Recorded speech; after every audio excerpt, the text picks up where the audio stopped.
The Magna Carta, Petition of Right, and English Bill of Rights laid the groundwork for the concept of democracy in England.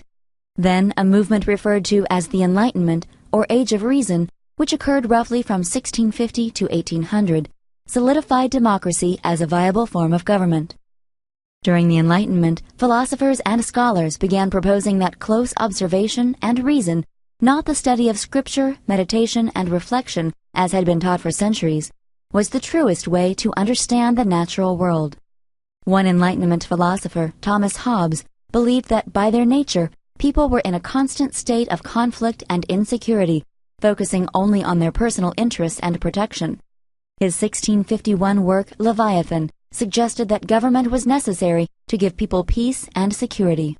When a man transfers his right or renounces it, it is either in consideration of some right reciprocally transferred to himself or for some other good he hopes for thereby.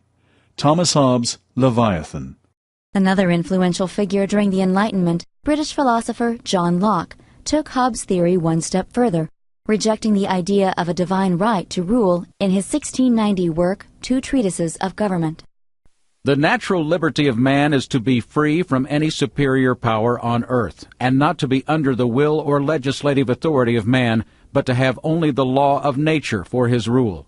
The liberty of man in society is to be under no other legislative power but that established by consent in the Commonwealth, nor under the dominion of any will or restraint of any law, but what that legislative shall enact according to the trust put in it.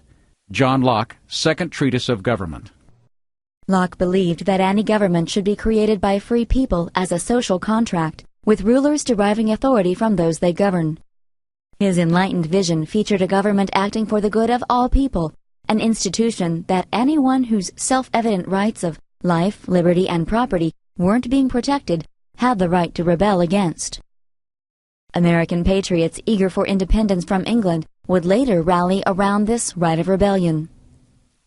Locke, an educated man, knew of many governments that had total and absolute authority and had abused their power. So he proposed a branched government, in which each branch had only the power needed to fulfill its function. Nearly 80 years later, one of America's founding fathers, Thomas Jefferson, infused Locke's ideas about limited democratic government, the right to rebel, and the opportunity to pursue natural rights into the Declaration of Independence. French political philosopher Jean-Jacques Rousseau also believed that a government should act for the good of all people. In 1743, he wrote The Social Contract, in which he argued that providing people with security and freedom would strengthen a society as long as everyone recognized their social responsibility and civic duty to participate in how they are governed.